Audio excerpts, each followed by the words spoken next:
Ahora que estamos en verano y que cada 2 por 3 los que no sois capaces de desconectar del telefonito estáis ahí actualizando, refrescando, ¿no?, las noticias y veis titulares, llama mucho la atención cuando nos encontramos titulares que parece que han encontrado también la última solución para, en este caso, para los celíacos, ¿no? Hace muy poco leíamos que la pastilla antigluten cada vez está aquí, ¿no? Que cada vez los celíacos van a tener la oportunidad de curarse definitivamente, ¿no? O tener una alternativa a su dieta y todo lo que tienen que seguir para estar en equilibrio consigo mismos y con su cuerpo, precisamente por la enfermedad celíaca. Pero es que resulta que no es tanto así. Así que si tienes algún familiar que es celíaco, celíaca, que sabéis de lo que estamos hablando, vamos a poner todo en orden, con especialistas y con gente que sabe de lo que está hablando.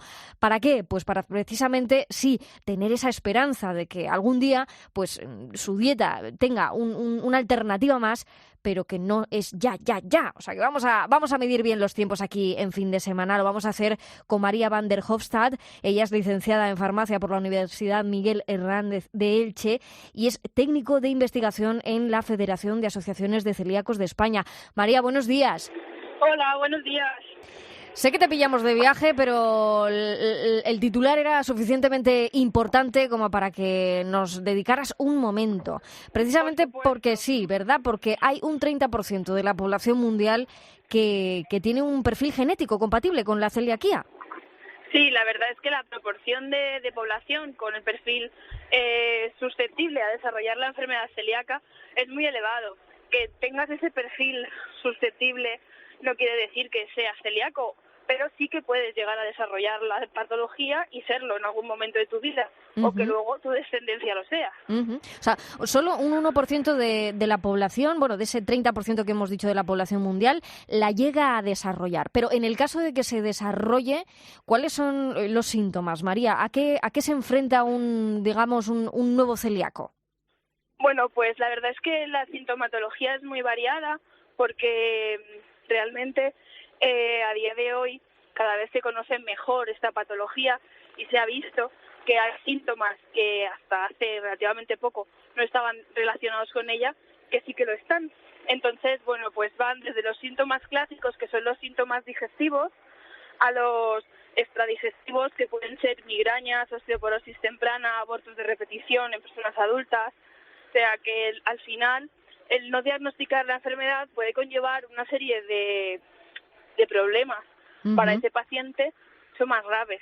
Claro, no es tan sencillo como decir que la celiaquía, pues eso, es que hay personas que no pueden comer ciertos alimentos derivados del trigo, del centeno, la avena o la cebada. Ahí hay mucho más porque y se desarrolla también los síntomas si uno de esos alimentos se ha mezclado, ¿no?, con algo que pueda tener ese derivado del trigo. O sea, que no solamente el producto en sí, originario, sino la mezcla con otras cosas.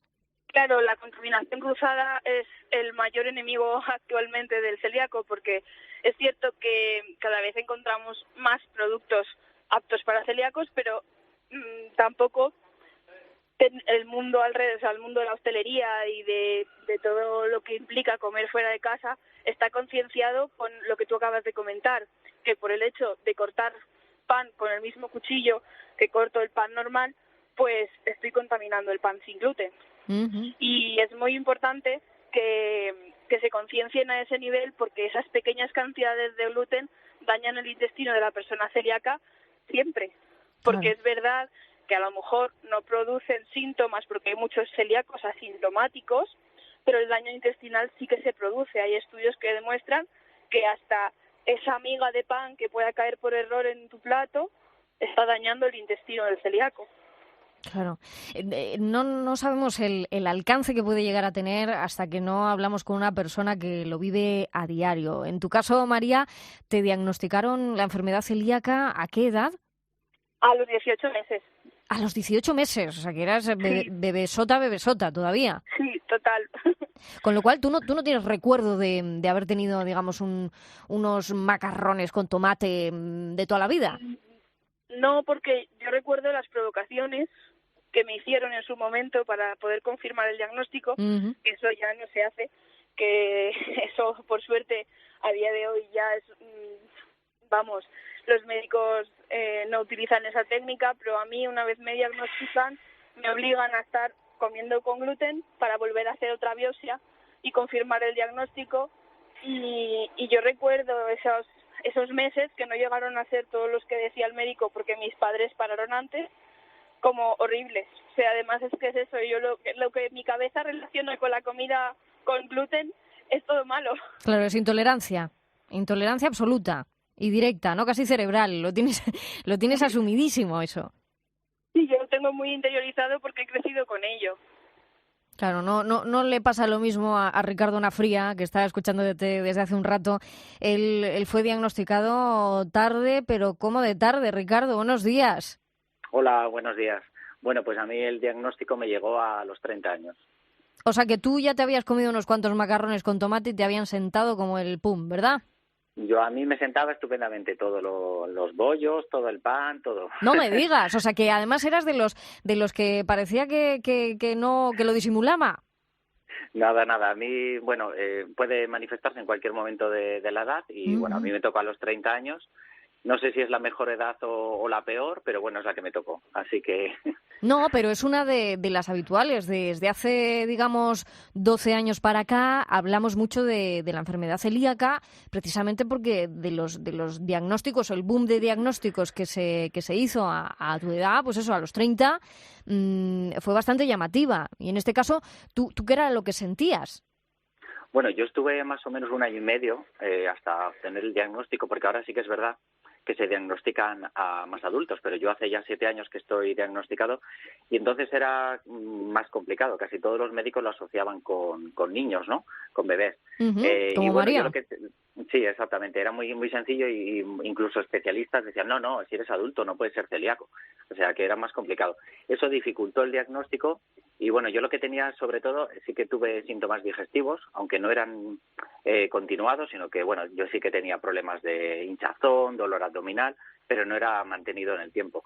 Yo lo que tenía era falta de concentración, muchísimo mal humor, Anda. que es otro de los síntomas, ¿sí? Y yo tenía ausencias, es como una falta de concentración o como que te mareas, pero no te llegas a marear. Era un poco extraño. Tampoco supe que era por la celiaquía hasta que después, pasado el tiempo, he conocido gente y he visto que hay estudios que lo relacionan con la celiaquía, con lo cual pues todos esos síntomas que no sabían muy bien lo que me pasaba, que incluso yo conozco gente que la han derivado al psicólogo pensando que es un problema psicológico y no, realmente está provocado por el gluten, ¿no? Fíjate qué importante. Conoces a María te conoce a ti. Supongo que entre los dos habéis hecho contraste, ¿no, María?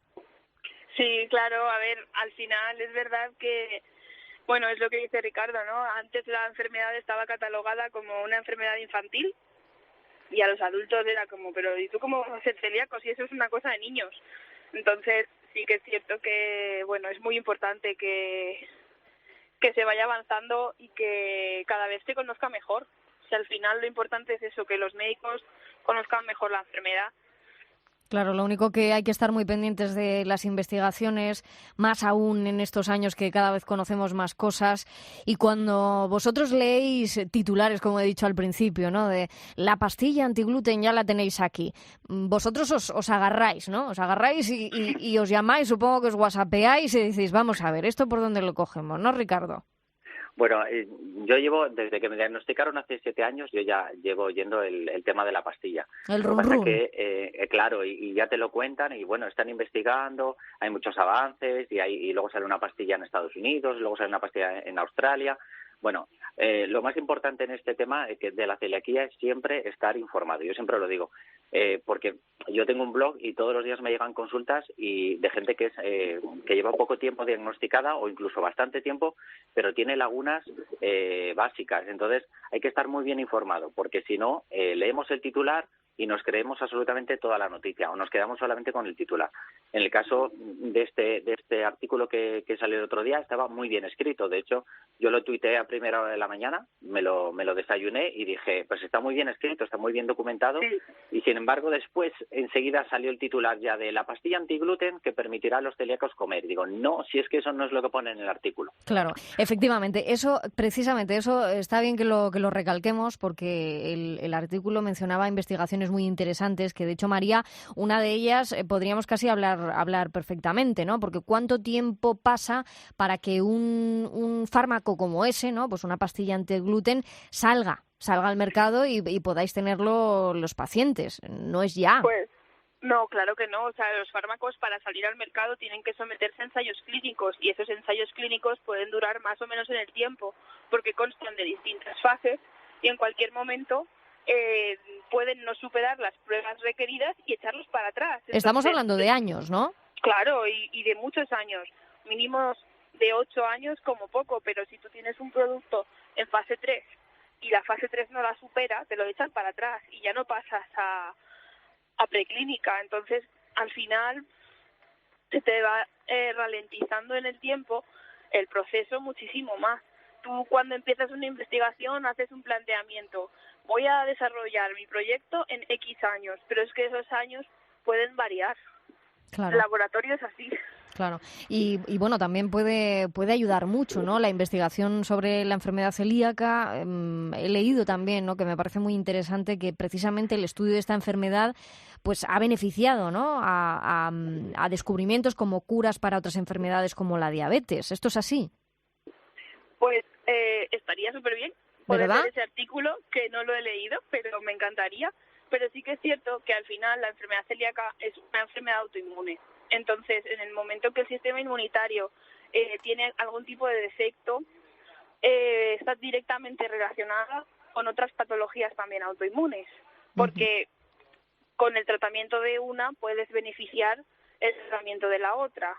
Y eso no quiere decir que sea el mismo tratamiento, pero sí que se complementen o que se puedan utilizar los avances que se están encontrando a raíz de estudiar una para beneficiar a los enfermos de otra. Y es verdad que tenemos muchos celíacos que son diabéticos o que tienen hipo o hipertiroidismo o que tienen, vamos, en ese sentido un montón de enfermedades relacionadas. Qué interesante. Ricardo, seguro que esto también pasa con los truquillos, ¿no? ¿Un celíaco le puede dar trucos a otro? Ya ha pasado el tiempo y llevando cada uno sus dietas y sus cosas. Claro, es que es fundamental. Yo creo que los celíacos siempre estamos continuamente aprendiendo. Además, tenemos la suerte o la desgracia de que nuestra enfermedad todavía no es conocida del todo. Hay un montón de, como decíamos antes, se pensaba que era de niños, hace muchos años se pensaba que era un trastorno digestivo y ahora mismo se sabe ya que es una enfermedad autoinmune, es mucho más compleja que una intolerancia alimentaria. No es que no toleremos un alimento, es que una parte de un alimento, que es el gluten, entra en nuestro sistema y nuestro sistema inmune, que es nuestro mecanismo de defensa, se vuelve loco y entonces actúa y contra nuestro propio cuerpo, igual que sucede en una alergia. Entonces, claro, eso ocasiona que nosotros tengamos que estar continuamente aprendiendo. También la ciencia avanza, cada vez tenemos más productos, tenemos nuevos alimentos. Pues hace años no existía el almidón de trigo sin gluten y ahora mismo, sin embargo, sí podemos comer almidón. O la cerveza, por ejemplo. Es verdad. O cuando a mí me diagnosticaron, por ejemplo, el whisky o la ginebra no se podía tomar. Y ahora, sin embargo, sí. ¿Por qué? Porque se ha analizado y es que antes no se podía analizar la cantidad de gluten porque tenía alcohol. Y ahora, bueno, eso se ha ido desarrollando y poco a poco nuestra enfermedad se va redondeando, vamos conociendo más. Y también está nuestra enfermedad pareja, que es la sensibilidad al gluten, que es la gran desconocida. Es los pobres que son sensibles al gluten. Yo digo pobres porque nosotros al menos tenemos un diagnóstico. Ellos sabemos que el gluten les sienta mal, que es parecido a la celiaquía, pero no son celíacos. O ahora mismo no les podemos llamar celíacos. Entonces están en un limbo, ¿no? Hay todavía limbo, gente que está en un limbo diagnóstico. Eso sí, es. Entonces, ellos necesitan que la ciencia avance, que se investigue, por eso es fundamental apoyar la investigación. Y hay muchas líneas de investigación, no solamente en la pastilla, que a lo mejor en un futuro nos permita comer gluten o contrarrestar, mejor dicho, las trazas de gluten que pudiera haber, o incluso se invente una vacuna con lo cual nadie vuelva a ser celíaco, etcétera, etcétera, ¿no? Oye, pues tenemos que estar detrás de todo eso, como dice Ricardo, con la investigación, y María, que realmente, pues ella, ¿no? Trabaja constantemente con todo lo que es vanguardia en el tratamiento de la celiaquía. También, ojalá que lo veamos los tres y todos los que estamos aquí en el fin de semana, ¿verdad? Esperemos que sí. Precisamente la vacuna es de las líneas que va más avanzada. Todavía está en fases de estudio, pero pinta bastante bien. Incluso desde mi punto de vista mejor que las pastillas, porque las pastillas son para lo que comentaba Ricardo, para las posibles trazas, contrarrestar el efecto de las posibles trazas. Al final, lo difícil aquí es que es una enfermedad que depende del sistema inmune, y controlar al sistema inmune no es nada sencillo. Claro que sí. Pues yo también os invito que os llevéis a la ministra de Sanidad un día de cena, pero para que cene como vosotros, también para que vea, ¿no? Pues todo lo que queda por hacer, que seguro que hay muchísimas opciones que le podéis proponer y que se pueden proponer, desde sanidad, protocolos, comedores de críos en los coles, todas estas cosas de las que uno tiene que poner un alto porque es importante. Así que, Ricardo Onafría, te podemos decir gracias, amigo, diagnóstico tardío de la enfermedad celíaca, gracias por los trucos y por todo lo que nos has contado. Gracias a vosotros por hablar de celiaquía. Claro que sí. Y María van der Hofstad, también muchísimas gracias. Hemos dicho que tú eres farmacéutica y que además eres técnico de investigación en la Federación de Asociaciones de Celíacos de España. Gracias por poner otra vez encima de nuestra mesa a todos los comensales la enfermedad celíaca. Gracias. Gracias a vosotros por contar con la Federación para este tipo de intervenciones. Un abrazo a los dos. Un abrazo. Hasta luego.